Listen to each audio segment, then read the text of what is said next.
What is the situationship? प्यारे सीधे simple से प्यार को लोगों ने इतना मुश्किल बना दिया है। वियर्ड प्लस इंटरेस्टिंग कि आजकल क्या कुछ चल रहा है। आप देखो, आप एक इंसान की इमोशंस के साथ खेल रहे हो। क्या हो रहा है भाई, आज की दुनिया में क्या ही हो रहा है। Hello everyone, welcome back to another amazing vlog. आज है सर्दियों का एक बहुत ही सुहाना दिन, बहुत तेज धूप निकली हुई, आप लोगों को दिखाई दे रहा होगा।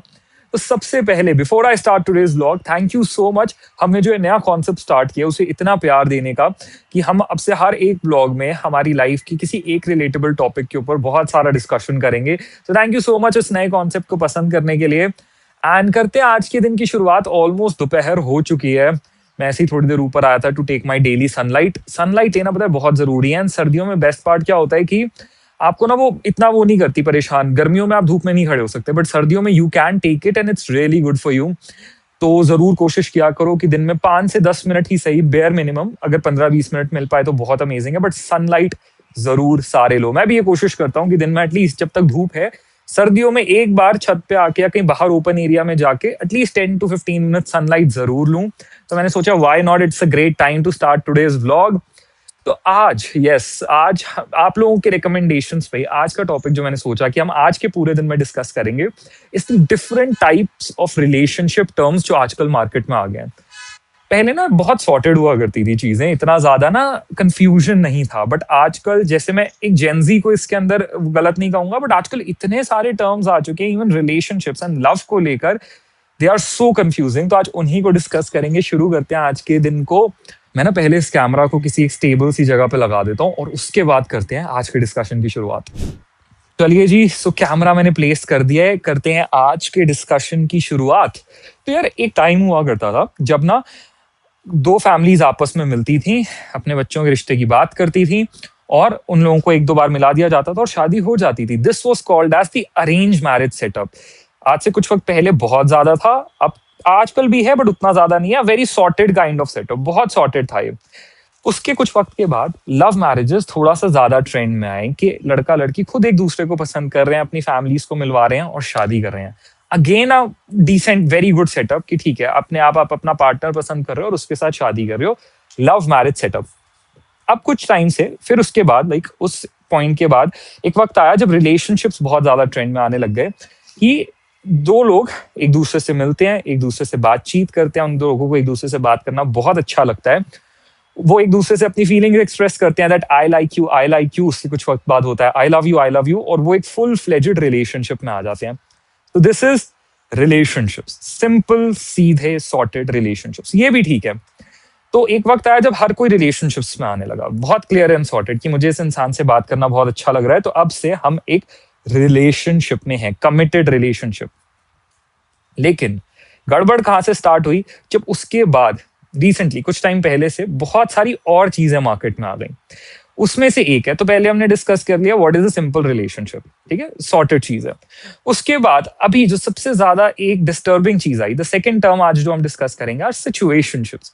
What is the situationship? अब सिचुएशनशिप में क्या होने लगा, एक लड़का एक लड़की दोनों से मिलते हैं, वो कहीं भी मिल सकते हैं, म्यूचुअल फ्रेंड्स के थ्रू, किसी डेटिंग ऐप पे, नॉर्मली कहीं पे भी, स्कूल में, कॉलेज में, ऑफिस में, कहीं पर भी। दोनों एक दूसरे से मिले, एक दूसरे से बातें करने लगे, बातें करना बहुत ज्यादा अच्छा लगने लगा और ज्यादा बातें करने लगे। उसके बाद इतना सारा दिन में एक दूसरे के साथ टाइम स्पेंड करने लगे, हर वो चीज करने लगे जो एक नॉर्मल फ्रेंड तो नहीं करते आपस में, very much more than a regular friendship. लेकिन कभी उन दोनों ने एक दूसरे को गर्लफ्रेंड बॉयफ्रेंड का नाम नहीं दिया, कभी एक दूसरे से ये नहीं कहा दैट आई लव यू या आई फील फॉर यू, नहीं, कभी इस चीज को एक ऑफिशियल रिलेशनशिप नहीं बनाया। गर्लफ्रेंड बॉयफ्रेंड वाले सारे काम कर रहे हैं, पर कभी भी एक दूसरे को गर्लफ्रेंड बॉयफ्रेंड कह नहीं रहे, वो कमिटमेंट नहीं दे रहे। उनसे पूछो कि आपका लाइक अपने लाइक जो जिससे भी आप बात कर रहे हो उनसे क्या रिलेशन है, they are like it's a good relationship, we are more than friends, अभी देखते हैं, अभी हम सोच रहे हैं। तो एक काइंड ऑफ सिचुएशन चल रही है उनके बीच में, रिलेशनशिप नहीं है।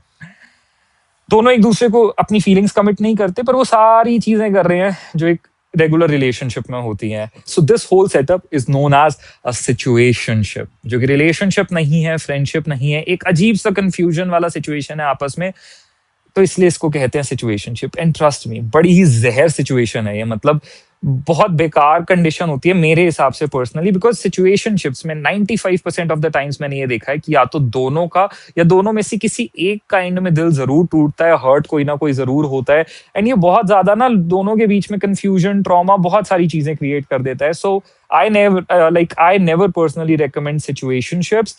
बट हाँ, आजकल ये एक और नई टर्म आ चुकी है मार्केट में, सिचुएशनशिप। अभी और बहुत सारी टर्म्स हैं, चलते हैं आगे के दिन में और करेंगे बीच बीच में डिस्कस किस किस तरह की रिलेशनशिप्स के अराउंड या लव के अराउंड नई टर्म्स आ चुकी है मार्केट में। हाँ जी, so the gym is done for the day. सुबह थोड़े से काम थे इसलिए मैंने ज्यादा शूट नहीं किया, फिर मैं जिम आ गया। अब मैं जिम से वापस जा रहा हूँ और उसके बाद मुझे स्टूडियो में थोड़े से कुछ चीजें सेटअप वगैरह लगाकर देखना है। सो सेटअप लगाते हुए आपसे और बात करेंगे आज के बारे में। It's a beautiful evening, almost evening होने वाली है, अभी हुई नहीं है। तो चलते हैं वापस, थोड़ा सा पोस्ट वर्कआउट डाइट लेते हैं और उसके बाद स्टूडियो में बैठ के आप लोगों से मैं बात कर। Hello again. सो मैंने सोचा कि जब तक घर जा रहे हैं क्यों ना तब तक थोड़ी सी और आप लोगों से बातें कर लें। तो हाँ, इससे पहले हम आज बात कर रहे थे about different terms of relationships. आजकल रिलेशनशिप्स को जो अलग अलग टर्म्स मिल चुकी हैं, तो हमने बात करी अबाउट रिलेशनशिप, फिर हमने बात करी अबाउट सिचुएशनशिप। अब एक थर्ड वन की और बात कर लें, that is casual dating. Again आजकल की ही एक टर्म है, सबकी अपनी अपनी चॉइस होती है, जो करना चाहे उसकी मर्जी है। I strongly disagree. Casual dating is something जहां पर की दो लोग एक दूसरे से मिलते हैं, उनको बातें करना अच्छा लगता है, वो एक तरह से डेट करने लगते हैं, एक दूसरे को घूमने फिरने लगते हैं, साथ में हर चीज करने लगते हैं। बट ये लोग पहले ही आपस में डिसाइड कर लेते हैं कि ये कैजुअल है, सिर्फ इसके अंदर कुछ सीरियस नहीं है। क्योंकि यहाँ पे कुछ सीरियस नहीं है, एवरीथिंग जो भी हम कर रहे हैं वो कैजुअल है, कोई कमिटमेंट नहीं है। जब तक साथ हैं, जब नहीं मन करेगा तो बंद कर देंगे। तो इसीलिए इसको नाम दिया गया कैजुअल डेटिंग, कि हम सब कुछ करेंगे बट विदाउट एनी कमिटमेंट, कुछ नहीं, सिर्फ कैजुअली एक दूसरे के साथ रहेंगे जब दोनों का मन करेगा। जब किसी एक का भी मन नहीं करेगा तब हम बंद कर देंगे। So again third term is casual dating. मैं पर्सनली इतना ज्यादा फेवर में नहीं हूँ, बाकी अगेन जिसका मन चाहे वो बिल्कुल करे, हर कोई आजाद है इस देश में। एंड मैं वापस जा रहा था तो आई गेस थोड़ी सी ये गैंग वॉर स्टार्ट हो गई है डॉग्स के बीच में। तो कुत्तों की गैंग वॉर चल रही है। भाई मेरे को देख के मत भोगो, तुम्हारी वॉर है, तुम लोग निपटाओ आपस में। तो ये थोड़ा सा गर्म माहौल हो गया यहाँ पे डॉग्स के बीच में, पर चलो कोई बात नहीं, it will be fine. Once again hello everyone. तो जिम से आ गए वापस, पोस्ट वर्कआउट लेना था वो भी ले लिया। स्टूडियो में हूँ, थोड़ी सी कुछ चीज़ों की सेटिंग देखनी थी, वही देख रहा था। मेरे को बेसिकली लाइट्स में थोड़ा सा कुछ डिसाइड करना था, लाइट्स की प्लेसमेंट। बताओ कौन सी ज़्यादा अच्छी लग रही है, ये राउंड वाली या ये वो स्ट्रेट पैनल वाली। वैसे दोनों ही अच्छी हैं, वो डिपेंड करेगा सेटिंग के अकॉर्डिंग। तो मैं वही इसलिए एक बार लाइट अप करके चेक कर रहा था। सो यस, अभी वही काम चल रहा है। ऑलमोस्ट इवनिंग हो ही चुकी है। शायद आज रात को स्कूल फ्रेंड्स के साथ ही कुछ थोड़ा सा ऐसे बैठने का प्लान बने। I am really not sure again, but let's see अगर वो लोग बुलाएंगे तो। क्योंकि पता है क्या होता है यार, एक एज के बाद ना वो पार्टिंग और ये सब कम हो जाता है। मतलब आई फील ना, आपका खुद ही मन नहीं करता आप इतना शोर में पार्टी वार्टी करो। मैं ऐसा नहीं, सब मैं बहुत ओल्ड नहीं साउंड करना चाह रहा फर्स्ट ऑफ ऑल, बट ना एक पॉइंट आता है जिसके बाद ना आपको अपने फ्रेंड्स के साथ आराम से बैठना, उस वहीं पे बातें करना, जस्ट यू नो थोड़ा सा पुराने डेज रीलिव करना एंड अपनी बस बेकार की बातें करना बैठ के, दैट लुक्स बेटर। कि यार लेट्स सिट एंड टॉक आराम से, इंस्टेड ऑफ यू नो बहुत ज्यादा लाउड म्यूजिक में पार्टिंग एंड ऑल करना, जिसका अपना एक वाइब एंड फन है, बट यू फील बेटर कि आराम से बैठो और बातें करो। Now coming back to the topic of discussion जिसके बारे में हम बात कर रहे थे, डिफरेंट टाइप्स ऑफ आजकल जो रिलेशनशिप के टर्म्स निकल आए हैं। हमने बात करी about the regular relationship, then we talked about second one which was situationship, third one which was casual dating, fourth is hookup. Again I am completely against it. जिसको जो ठीक लगे, सबका अपना इंडिविजुअल ओपिनियन है, कोई करना चाहे तो उसकी मर्जी है। सो हुकअप इज बेसिकली कुछ नहीं, आप किसी इंसान से मिले, पहली बार ही मिले, आप लोगों ने बस सिर्फ फिजिकली चीजें करी एंड उसके बाद आप लोग अपने अपने रास्ते निकल गए, कोई कनेक्शन नहीं, कुछ नहीं। इसे हम वन नाइट स्टैंड भी कह सकते हैं कहीं ना कहीं, हुकअप भी कह सकते हैं, कोई भी आप टर्म यूज कर सकते हो। यहाँ दोनों चीजें कॉमनली यूज हो सकती है, one night stand also and hookup also, जहां पर आप लोग मिले, सिर्फ फिजिकली कुछ चीजें हुई एंड दैट्स इट, बस एंड ऑफ द स्टोरी। और इसके अंदर कुछ और इन्वॉल्व नहीं है। अब आते हैं कुछ ऐसी चीजों पे, मतलब कुछ ऐसी टर्म्स जो आजकल आ गई हैं जो मुझे पर्सनली ना बहुत मीन लगती हैं। Very selfish, very mean terms आजकल लोग करने लगे हैं। आई एम मतलब अगेंस्ट तो क्या बोलूं, मेरे को ये बहुत ही गलत चीज लगती है अगर लोग ये कर रहे हैं तो। अगेन विच इसके अंदर दो टर्म्स हैं, वो दोनों बहुत क्लोजली रिलेटेड हैं, बहुत मीनियल सा डिफरेंस है दोनों के अंदर, विच इज एक है बेंचिंग, एक है ब्रेड क्रम्पिंग। बेंचिंग और ब्रेड क्रम्बिंग भी ये पता नहीं कहाँ-कहाँ से लोग ले आए हैं नई-नई चीज़ें, एक प्यारे सीधे सिंपल से प्यार को लोगों ने इतना मुश्किल बना दिया है। बेंचिंग क्या होता है? बेंचिंग ये होता है कि आप एक इंसान को जैसे हम एक एक्स्ट्रा प्लेयर को बेंच पे बिठा कर रखते हैं, किसी भी स्पोर्ट के अंदर, बेंचिंग में आप एक इंसान को ना as an extra player, as a backup option बिठा कर रखते हो। मान लो आप एक इंसान को परस्यू कर रहे हो बहुत स्ट्रांगली, किसी की तरफ जा रहे हो, है ना? किसी के साथ रिलेशन में आना चाह रहे हो, किसी को परस्यू कर रहे हो, पर एक और इंसान है जो आपको थोड़ा बहुत ठीक लगता है, आप उसे अभी एक्टिवली परस्यू नहीं कर रहे, पर आप चाहते हो कि अगर बाय चांस मान लो कभी कुछ नहीं हुआ, कभी भी कुछ नहीं हुआ, तो शायद एक ना एक दिन इसके साथ कुछ हो सकता है, तो आप उसको बिल्कुल ही as a last backup option उस जगह पे रखोगे। उसको कभी-कभी थोड़ा-थोड़ा एफर्ट्स लगा दोगे, थोड़ा बहुत कुछ कर दोगे। सो आप उसको ना एक बैकअप ऑप्शन की तरह बनाकर रखते हो अपने आप, मतलब बेंच पे बिठा कर रखते हो कि अगर कभी कुछ नहीं हुआ, मतलब मैं अपनी तरफ से कोशिश कर रहा हूँ कुछ और लोगों को अप्रोच करने की, अगर मुझे कोई भी नहीं मिला ना, तो एक ये लास्ट बैकअप तो है ही है। तो this is benching, making someone sit on a bench like an option and making them wait. अगला आता है ब्रेड क्रम्बिंग। अब ब्रेड क्रम्बिंग अगेन बहुत ही मेरे को बेकार चीज लगती है। Breadcrumbing is what? Breadcrumbing होता है, जैसे ब्रेड क्रम्स होते हैं ना, छोटे छोटे छोटे छोटे छोटे, वैसे ही ब्रेड क्रम्बिंग ये टर्म आया कि आप ना एक इंसान के लिए बहुत ही इनकंसिस्टेंट एफर्ट्स लगाओ। मतलब आप उसको ना एक ऐसे कंफ्यूज स्टेट में रखो कि ना तो आप उसको पूरी तरह से ये शो करो that you are not interested in to that person, उसको क्लैरिटी देकर वहां से भेज दो, ना आप उसको ये शो होने दो कि आप उसमें बहुत इंटरेस्टेड और पूरे एफर्ट्स लगा रहे हो। आप ऑन एंड ऑफ एफर्ट्स लगाते हो यहाँ पे कि ठीक है, हफ्ते में 1-2 दिन बहुत अच्छे से बात कर ली, यानी थोड़े बहुत एफर्ट्स डाल दिए, बाकी 4 दिन गायब। फिर कभी आपका मन किया तो थोड़ा बहुत उसको स्पेशल फील करा दिया, कोई ऐसा टेक्स्ट भेज दिया, किस कोई ऐसा केयरिंग जेस्चर दिखा दिया ताकि उस इंसान को लगे maybe you are interested, maybe something can happen. But otherwise आप कुछ नहीं कर रहे हो, अदरवाइज आप बीच में गायब हो जा रहे हो बिल्कुल ही। So this is bread crumbing, कि आप ना किसी को ब्रेड क्रम्स की तरह एफर्ट्स लगा देते हो just to keep that person in a grey area. वो बेचारा ना कंफ्यूज रहेगा इतना ज्यादा कि चल क्या रहा है, am I someone to you, am I nothing to you, what am I. और आप ये इसलिए कर रहे हो मे बी क्योंकि ठीक है, आपको पसंद है कि आपने उस इंसान को ना कभी कभी बात करने के लिए ठीक है, सही लगता है, इसलिए रख रखा है, थोड़े बहुत कभी कभी एफर्ट्स डाल देते हो। अब ये जो दोनों टर्म्स हैं, ब्रेड क्रम्बिंग एंड बेंचिंग, मैंने क्यों कहा कि मेरे को ये बहुत ही मीन और बेकार लगती हैं, वो इसीलिए लगती हैं क्योंकि यार आप देखो, आप एक इंसान के इमोशंस के साथ खेल रहे हो। आप किसी को चाहते हो उसके साथ रिलेशनशिप में आना, अच्छी बात है। आप किसी को नहीं चाहते हो और आप क्लियर हो कि मेरे इसके और मेरा कुछ नहीं हो सकता, वो भी ठीक है, मैं उसमें बिल्कुल आपको गलत नहीं कहूँगा। आप एक रिलेशनशिप में हो, आपको लग रहा है आपको उस रिलेशनशिप से अब खत्म करना है उस रिलेशनशिप को, आप सामने वाले को क्लियरली जाकर कह रहे हो कि यार एवरीथिंग इज ओवर, कुछ नहीं हो सकता। मैं फिर भी ठीक मानूंगा कि हो सकता है आपके अपने रीजंस हो, आपने ब्रेकअप कर लिया, मैं गलत नहीं कहूँगा, सबके रीजंस होते हैं। बट ऐसा करना, किसी को ना ऐसे बीच में लटका के रखना लाइक अ पेंडुलम, कि आप उनको कोई क्लैरिटी ना दो, आप किसी को ऑप्शन बनाकर रखो अपनी लाइफ में, किसी को थोड़े-थोड़े कभी बीच में एफर्ट्स दिखा दो, जस्ट उनके अंदर बिल्कुल 2% होप रखने के लिए, ताकि वो बिल्कुल हट भी ना पाएँ आपकी लाइफ से एंड बिल्कुल प्रॉपर्ली आपके साथ इन्वॉल्व भी ना हो पाएँ। यहाँ पे ना आप किसी इंसान के इमोशंस के साथ खेल रहे हो, व्हिच इज़ वेरी बैड।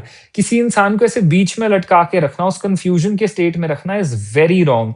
तो इसीलिए मैं कहूंगा यार, ये जो 2 टर्म्स है ना, मेरे को ये बिल्कुल नहीं पसंद एंड नहीं करनी चाहिए। किसी के साथ ये मत करो, बहुत बुरी चीज़ है किसी को ना ऐसे कंफ्यूज स्टेट में रखना, किसी को थोड़ा बहुत उम्मीदें देना, फिर नहीं देना, देना नहीं देना। वो बेचारा तो यार सीधे दिल का है, शरीफ है, आप जैसे उसको ट्रीट करते हो वैसे भरोसा कर लेता है।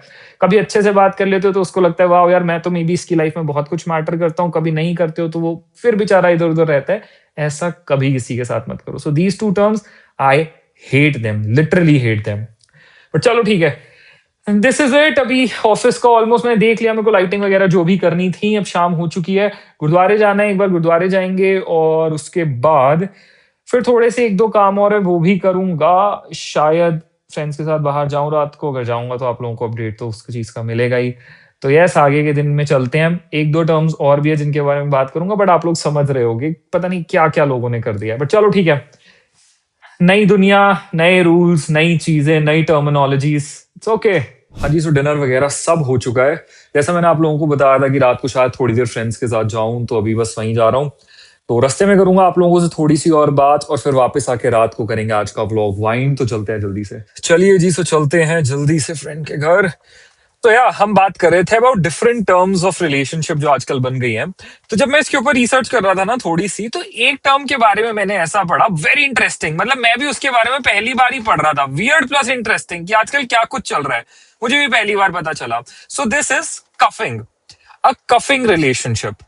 कफिंग रिलेशनशिप क्या होता है, जो कि आप एक इंसान के साथ लिमिटेड टाइम के लिए बनाते हो कि ठीक है, ये हमने डिसाइड किया कि हम रिलेशनशिप में आ रहे हैं, बट एक लिमिटेड टाइम के लिए ही होगा। एंड स्पेसिफिकली कफिंग को अक्सर रखा जाता है विंटर्स के लिए। विंटर्स कहते हैं एक ऐसा टाइम होता है, जो कि उस स्टडी में लिखा हुआ था कफिंग के रिलेशंस के ऊपर, कि विंटर्स एक ऐसा वक्त होता है जहां पर कि इंसान को ना वार्मथ की जरूरत होती है, किसी की कंपेनियनशिप की जरूरत होती है, इमोशनल सपोर्ट चाहिए होता है ज्यादा, अक्सर साइकोलॉजिकली उसमें ऐसा कुछ मेंशन था। तो विंटर्स के अंदर कफिंग एक फॉर्म ऑफ रिलेशनशिप आता है, जो लोग कहते हैं ठीक है हम कुछ मंथ्स के लिए अभी साथ रहेंगे एंड उसके बाद वील सी, या maybe we'll part of, या हम फिर देखेंगे जो है, लेकिन अभी हम ये डिसाइड कर रहे हैं दैट हम एक कफिंग रिलेशनशिप में कि ये थोड़े से वक्त के लिए ही है। So this is a form of a relationship. आजकल भाई पहली बार मैं भी सुन रहा हूँ कि क्या कुछ चल रहा है आज के वक्त में यार, कि कफिंग रिलेशनशिप थोड़े वक्त के लिए आ रहे हैं, कुछ महीनों के लिए, उसके बाद तुम अपने रास्ते हम अपने रास्ते। क्या हो रहा है भाई आज की दुनिया में, क्या ही हो रहा है, मेरी समझ से बाहर है ये सब। चलो कोई बात नहीं, अभी एक लास्ट टर्म और डिस्कस करनी है, जो कि है basically not about relationships but it is about marriages. तो वो मैं अभी आपसे वापस आते वक्त या वापस आने के बाद डिस्कस करूंगा आराम से। So one more term is pending it. हाँ जी, so the evening is done. अब हम चल रहे हैं वापस घर। दिल्ली में हो रही है बहुत ठंड। आई एम नॉट श्योर कितने लोग दिल्ली से और कितने लोग बाहर से, बट दिल्ली की ठंड यार एक पॉइंट पे कुछ टाइम के लिए बहुत ठंड हो जाती है। कम दिनों के लिए होती है, हार्डली 15-20 दिन, जब एक्चुअली अच्छे से ठंड होती है। अभी वो वाला टाइम चल रहा है, लाइक मिड जनवरी तक आई फील अच्छी ठंड होती है। So yes, the last term जिसके बारे में मैं आपसे आज डिस्कस करूंगा, जो कि मैंने कहा था, वो एक टर्म ना रिलेशनशिप से इतनी रिलेट नहीं करती, वो मैरिजेस की है। शादियों को लेके एक नई टर्म आई है which is LAT। I don't know कितने लोगों ने पहले सुना है, नहीं सुना। LAT is living apart together. Living apart together एक ऐसा मैरिज सेटअप अब मार्केट में आया है जिसके अंदर की आप दोनों शादीशुदा हो, आप दोनों साथ हो, पर आप दोनों अलग अलग रह रहे हो। इट इज लाइक ये ओपन मैरिज नहीं है, इसमें कमिटमेंट है, इसके अंदर सब कुछ है। आप लॉयल हो एक दूसरे को लेकर, आप एक दूसरे को लेकर कमिटेड हो, पूरे हस्बैंड एंड वाइफ हो, पर आप दोनों साथ नहीं रहते। और इसके पीछे रीजन क्या है साथ ना रहने का? ताकि हम अपने पर्सनल बाउंड्रीज को मेंटेन करके रख सके, अपने पर्सनल स्पेस में रह सकें। जिसको अच्छा लगता है ये सेटअप, मतलब अगर कोई ऐसा इंसान है जो ये कहेगा कि यार शादी के बाद ना मेरे को किसी और के घर में नहीं रहना, या मुझे ना अपने घर पे ही रहना है, या मुझे अपने कंफर्ट जोन में रहना है, मुझे किसी और के साथ नहीं रहना, उन लोगों के लिए नया टर्म निकला है LAT, लिविंग अपार्ट टुगेदर। कि मतलब हम बाहर जाएंगे as a husband and wife, functions attend करेंगे as husband and wife, vacations पे जाएंगे, मूवीज देखेंगे, फैमिली फंक्शंस, हर चीज करेंगे, बट हम एक घर में साथ नहीं रहेंगे, हम अलग अलग अपने अपने घरों में रहेंगे ताकि हम अपने कंफर्ट में रह सकें। अब कुछ लोगों को ये टर्म बहुत अच्छी लग रही है, कुछ लोगों को ये टर्म बहुत अटपटी लग रही है कि फिर शादी का मतलब ही क्या है। तो सबका अपना अपना ओपिनियन है इस टर्म को लेकर। तो आप लोगों का क्या ओपिनियन है इस चीज पे, या किसी भी टर्म पे? आज हमने इतनी सारी टर्मिनोलॉजीज डिस्कस करी रिलेशनशिप की, आपको क्या लगता है आजकल ये जो नए नए टर्म्स आ गए हैं, ये अच्छे हैं नहीं अच्छे, सेंस बनती है नहीं बनती, कौन सी टर्म आपको बहुत अजीब लगी, कौन सी टर्म आप लोगों को अच्छी लगी है, सेंसिबल लगी? प्लीज आप लोगों का क्या व्यू है मुझे कमेंट्स में जरूर बताना, क्योंकि ना मैं कमेंट्स बहुत ध्यान से पढ़ रहा हूँ अभी आजकल ना। मुझे बहुत अच्छा लगता है आप लोगों का ओपिनियन जान के कि ओके आप लोगों का इस पे क्या सोचना है, आप लोगों का क्या व्यू है, आप लोग क्या सोचते हो कि मतलब इस पर्टिकुलर, जैसे आज हमने टर्मिनोलॉजीज डिस्कस करी, तो कौन सी टर्म आपको लगता है जेन्युइनली मेक सेंस, कौन सी आपको लगता है कि नहीं डज नॉट मेक सेंस? आप लोगों का क्या कहना है इस चीज पे, प्लीज मुझे कमेंट्स में जरूर बताना। अब रात ऑलरेडी काफी हो चुकी है, अब फटाफट से चलेंगे घर and then we will wind up. चलो यार, तो घर वापस आ गए हैं, काफी लेट हो चुका है ऑलरेडी। तो आज के इस व्लॉग को यही करते हैं वाइंड। आई रियली होप आप लोगों को आज का व्लॉग बहुत अच्छा लगा होगा। और हमारा जो है नया कॉन्सेप्ट है, हर एक व्लॉग में कुछ ना कुछ ऐसा मीनिंगफुल रिलेटेबल डिस्कस करना, ये भी आप लोगों को पसंद आ रहा होगा। आज का व्लॉग आप लोगों को कैसा लगा मुझे कमेंट्स में ज़रूर बताना। बाकी आज जितने भी हमने टर्म्स डिस्कस किए उन पे आपका क्या व्यू है वो भी मुझे कमेंट्स में ज़रूर बताना। और अगर आप लोग चाहते हो कोई पर्टिकुलर टॉपिक जो कि मैं डिस्कस करूँ हमारे आने वाले व्लॉग्स में, वो भी ज़रूर मेंशन कर देना। मैं पूरी कोशिश करूँगा उन टॉपिक्स को कवर करने की। So thank you so much for watching guys. But before, जितने भी लोग यहाँ पे नए हैं, जो अभी हमारे इस चैनल पे नए आए हैं, सब्सक्राइब बटन ये रहा गाइज, प्लीज जल्दी से जाकर हमारे चैनल को सब्सक्राइब कर लो। आगे अभी बहुत सारे अमेजिंग व्लॉग्स आने वाले हैं। एंड अगर आपको आज का व्लॉग सच में अच्छा लगा तो व्लॉग को लाइक जरूर कर देना. Thank you so much for watching guys. Love you all.